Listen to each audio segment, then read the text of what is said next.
Hello guys, আমি miss Priyanka. তা আমি আজকে একটা ইউনিক টাইপের কিছু একটা বানাবো। সেটা ম্যাগি দিয়ে বানাবো, মানে সেদ্ধ করা ম্যাগি। ওটা দিয়ে আমি পকোড়া বানাবো। তো চলো দেখাই কিভাবে বানানো হয়। ম্যাগি পকোড়া বানানোর জন্য আমি এখানে আগে থেকে সেদ্ধ করা ম্যাগি নিয়েছি। এটা পেঁয়াজ কুচি, লঙ্কা কুচি, এটা ম্যাগি মশলা দুটো, আর এটা হলো সয়া সস, ভিনিগার, কর্নফ্লাওয়ার। তো এবার সিদ্ধ করা ম্যাগিগুলোতে পেঁয়াজ কুচি, লঙ্কা কুচিগুলো দিয়ে দেবো সব। তারপর দেব কর্নফ্লাওয়ার,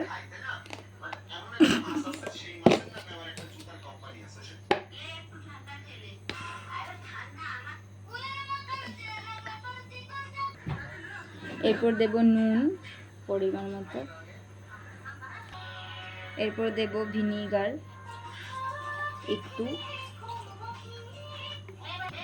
এরপর দেব সয়া সস, এটাও একটুই দেব পরিমাণ মতো।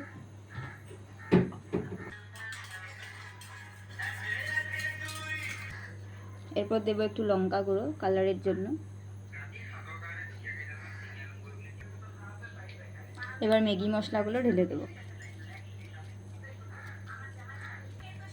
এবার এগুলোকে ভালো করে মাখিয়ে নেব। এখানে ম্যাগিগুলোকে মশলা দিয়ে ভালো করে মাখিয়ে নিয়েছি। এবার এগুলোকে ফ্রাই করে তুলে নেব। তেলটা পুরো গরম হয়ে গেছে। এবার এতে মানে ম্যাগি যেটা আমি মেখে রেখেছিলাম ওগুলো এক এক করে ছেড়ে দেব।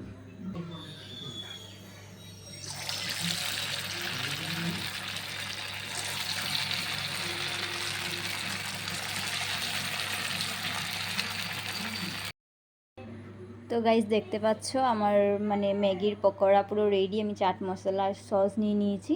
তো এবার খাবো। ভালোই হয়েছে, একটা খেয়েছিল ভাইয়া, তো ভালোই বললো।